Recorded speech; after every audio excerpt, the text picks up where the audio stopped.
Well, unang-una, bilang isang abogado wala pa pong napapatunayan yung affidavit at testimonya ni Garma.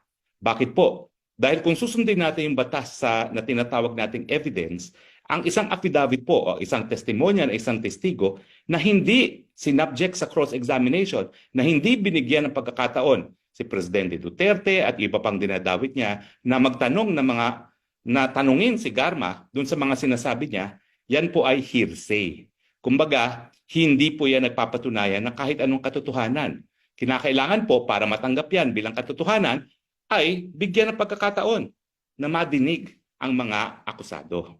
So ngayon po, bagamat yan ay naging headline sa mga periodiko at naging first story sa lahat ng broadcast media outfits natin, wala pa pong napapatunayan yan.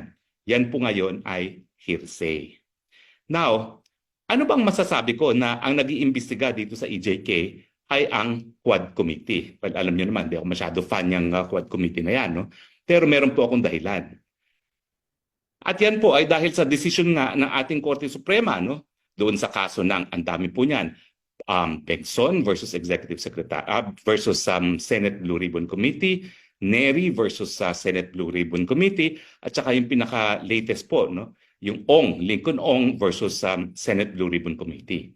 Lahat po yan ay consistent ang naging desisyon ng Korte Suprema na ang mga kongresista at senador, ang kanilang kapangyarihang mag-imbestiga, bagamat meron silang ganyang kapangyarihan, ay para lamang sa in aid of legislation.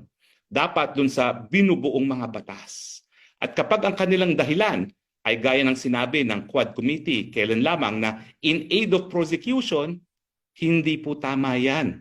Dahil ang prosecution po ay trabaho ng ehekutibo.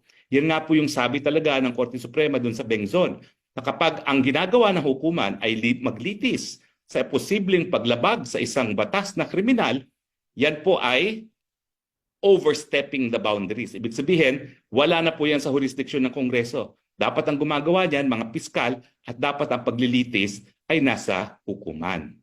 Bakit ba humiganyang prinsipyo? Ano naman ngayon? Halal naman ng taong bayan yan. Bakit hindi po pwedeng mag-investigate din ng Kongreso sa mga bagay-bagay na po pwedeng maging dahilan na mapatawan ng pagkakakulong na parusa ang kahit sinong iniimbestiga?